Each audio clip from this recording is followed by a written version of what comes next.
Every year on June 5th, we take time to reflect on the importance of our environment and the tangible steps we can take to protect our Mother Nature. This year, as we continue to deal with climate change and face the new challenge of a global pandemic, it has never been more important to come together in solidarity and restate our commitment to protecting our home, the planet Earth. This year's theme, Biodiversity, Time for Nature. It is a wake-up call for humanity. We must reimagine our relationship with nature and stop destroying it. Nature is sending us clear signals and message that we need to change our ways and reverse the trend of biodiversity loss. We can only do this if we put nature at the heart of everything we do. Our lives depend on the invaluable services provided by biodiversity and nature. The air we breathe, the water we drink, food security, nature-based medicines, tourism revenues, and our livelihood all come from nature. Today we are witnessing the unprecedented impact of human activities on biodiversity and our climate. According to a recent report from the Intergovernmental Science Policy Platform on Biodiversity and Ecosystem Services, 1 million plant and animal species face extinction over the next 10 years if nothing is done to reverse the trend of biodiversity loss. In Rwanda, we are working to build a green and climate resilient nation that values and nurtures its biodiversity. Our ultimate goal is to ensure a high standard of living for all Rwandans in a healthy environment. But we cannot achieve this if our natural capital continues to deteriorate.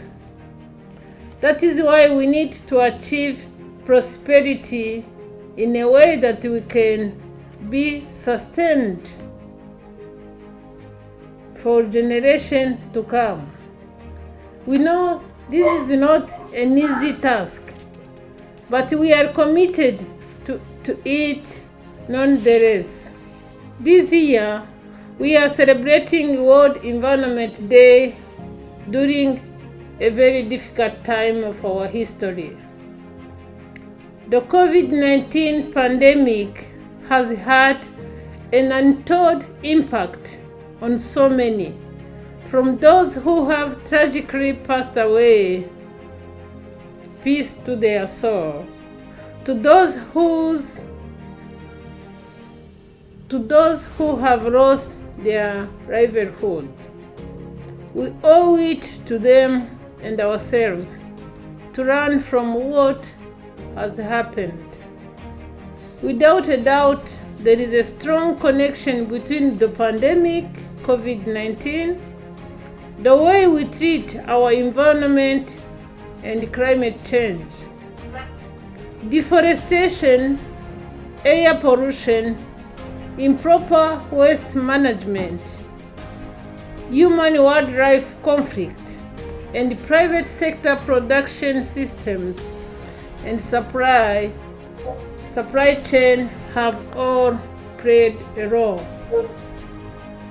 Our shared prosperity, therefore, depends on our ability to work together and change our behaviors to solve these global challenges. We must address the multiple threats to ecosystems and wildlife, including habitat loss and fragmentation, illegal trade, pollution, invasive species, and climate change.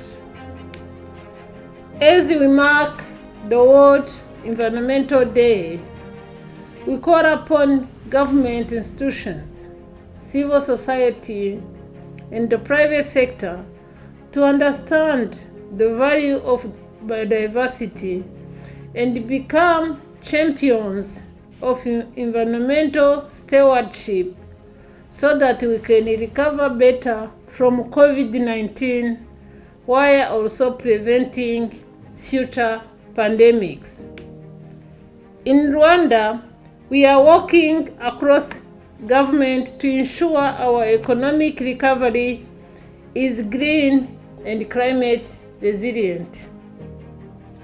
Some of our priority interventions include air pollution control and air quality monitoring to avoid rebound effects, effective medical and hazardous waste management, investment in digital infrastructure to further enable remote working, and developing more sustainable models for production for agriculture, mining, and industry at large.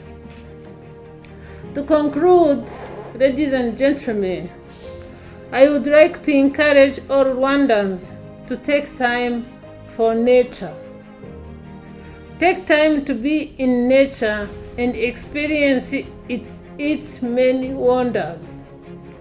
Take time to think about how your livelihood and well-being depends on nature. Take time to understand the critical role that ecosystems like forests, wetlands, rivers, and lakes play in maintaining the ecological balance and enabling our shared prosperity. Take time for nature. As we care for ourselves, let us join our hands without shaking our hands and take time to care for biodiversity and nature.